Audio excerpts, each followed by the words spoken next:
There it is. The Odyssey. This ship is something else, huh? I mean, supposedly, it basically becomes your own personal space station. Imagine just taking this thing out as far as you can, dropping anchor and just living. Okay, everything is looking good. This is it. I'll miss you too, Jimmy. But don't wait up for me, mate.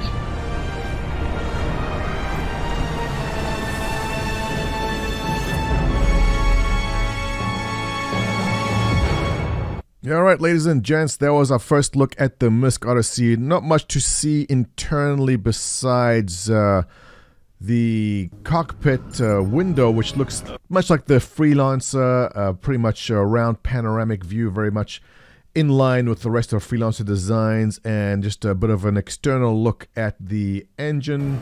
Here's a shot of the back end of it, the engine cluster. It is wide. She is a thick girl.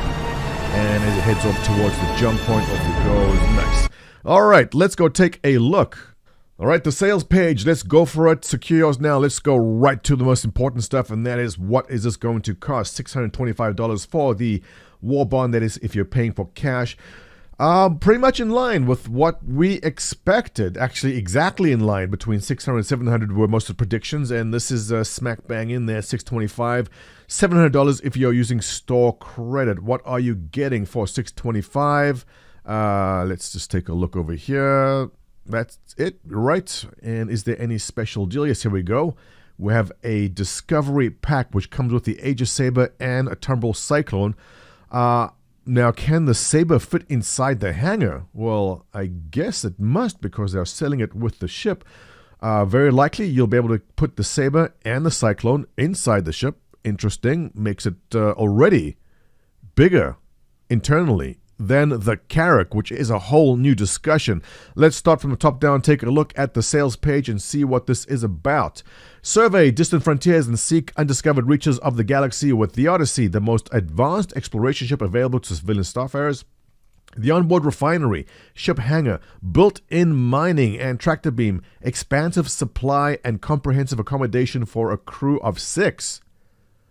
Allow all to tame further reach of space. Remaining self-sufficient almost indefinitely. I'm sorry, Carrack owners. Yeah. Okay, that sucks if you love the Carrack, because it seems the new king of exploration has arrived, and it is the MISC Odyssey. Beautiful shot over here showing the scope and size of it. Let's first go through the sales page. Take a look. Okay, cargo hold, 252 SCUs of dedicated cargo. Not bad. Very generous. Weapons and shields. Well defended by 3 remote operated turrets sporting size 5 guns. 4 strategically positioned missile racks and shields that are built to take a beating. What are these shields? Let's get to that. So that is some decent firepower with these turrets. Curious that they're mounted center line and not on the edges to give you a better firing arc. I guess that's by design. They don't want to be too much of a combat ship. Let's keep looking. Hangar. The Odyssey's expansive onboard hangar accommodates small ships, perfectly for scouting, recon, or specialized. So is a Saber a small ship? It's clearly in the image behind us here, coming out of the hangar. I guess it is. The hangar can also accommodate visitors seeking your services or even a ride. Yes, obviously it can. Let's go on. Medical Bay. The Odyssey's professional spec Tier 2 Medical Bay gets injured parties back in action quicker than before. Closest thing to hospital facility you'll find on exploration vessel. All right, this is actually pretty important. There's a lot of discussion to be had about this. What is the biggest difference between a Tier 1 and Tier 2 bed now? Because if you have a Tier 2 bed and you can respawn or reanimate, once you die somewhere else, you can respawn in your Tier 2 bed. Why is a Tier 1 better? I mean, we have the reasons they've mentioned, but if you can just respawn with a fresh body in a Tier 2, which is the intention of this bed, because you're out on a long-term exploration mission, and something bad happens and you die in some cave in the middle of nowhere, and you have to respawn in your ship, you will be respawning in your Odyssey in the Tier 2 bed in a fresh new body. Why would you need a tier 1? I guess this is a question for debate. I guess the tier 1 retains any kind of fancy cybernetics that you may have, maybe. But a tier 2 will just give you your standard stock body back. Is that what it's going to be? But anyway, tier 2 bed, respawning, reanimating in your ship, very important in long-term exploration, because you are not heading back to whatever port you came from that took you 3, 4, 5 weeks to get to some distant planet somewhere just because you died. So very important. And I guess reanimating in a tier 2 bed, much like the Carrack, is where it's at. All right, very important, and probably the most important aspect of the ship, in my opinion. Going on. Well, I take it back. Maybe this is the most this is the most important thing: the mining arm and the tractor beam. So first of all, anyone who's involved in mining think, yes, this is important. No, the Odyssey is not a mining ship. The Odyssey is mining quantanium fuel and refining it so it can continue exploration adventures without needing anyone to come refuel it, or without having to go to a port to refuel it. You simply go pick a direction and find fuel as you go along. I hear people already saying it's going to be great for mining. No, there are better mining ships in this. The Orion, obviously, first of all. But again, better than the Carrack, who will need refueling, who will need to return to base, who will need a friend to come out and refuel you because it cannot do this. So the king of exploration right now as it stands, the MISC Odyssey, just for the mere fact that you don't need any support vessels, you mine your own fuel. This is major. This is very important. And going on to the final onboard refinery, so not only can you refill quantanium, but also gas is captured by the ship's intakes, which is automatically converted to hydrogen fuel, while mined quantanium is refined into quantanium fuel. Extend your expeditions indefinitely. Exactly. Everything you need, self-sufficient, done on board the ship. The king of exploration, the crown taken from the Carrack, placed gently on the gorgeous round head of the Odyssey. Right. All right, here we go. Internals. So judging by the way that they've done this internal map over here, it looks like white boxing is in place, beginning with the gravity generator right over there. And yes, as we've seen in the 400i, the gravity generator is placed in a way that you can see it. That's obviously a window next to it over there, so you can look at it. Next to it is the refinery, which we saw in the picture above, right over there. That thing over there is that. So now you know where you are in the ship. Then the engines, 2 large honking engines. Engineering will have access to it over there. And the main elevator right there. Let's take a look at the main deck. Elevator comes up, pops you into this hall. Well, let's start at the beginning, the bridge. So we saw the windscreen in a way of the bridge, very freelancer-like, panoramic, sweeps around. Component access right behind you as you step out from the cockpit. Take a left or a right. Your component access is right over there. The next spot they're showing us is the remote weapon type. Well, your co-pilot. I see there are 4 seats in the front. So pilot, co-pilot, 2 gunners. Is that what they're thinking there? Main elevator is where we came out from. Escape pods situated right by the cockpit. Very important. Again, CIG learning from the past, putting important things where they need to be. So if anything happens and you need to abandon ship, right by the cockpit is where the escape pods will be. Crew quarters. Now it seems, if I'm seeing this correctly, that there are separate crew quarters here. At least some of them are separate. Very likely captain's quarters. There should be captain's quarters if this is a long-term vessel. So situated right over there, we have our crew quarters and a mess hall in the center. So from the cockpit, taking a walk down the hallway to the mess hall, and from the mess hall, there'll be doors going off to the individual crew quarters. That's what it looks like to me anyway from these images. Locker room with some benches and lockers to hold all your stuff. We see locker compartments over there.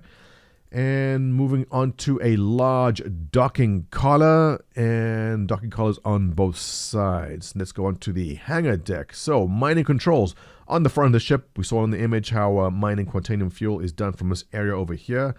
Takes us to the mining systems, which are right behind that. Then we have the medical facility, the T2.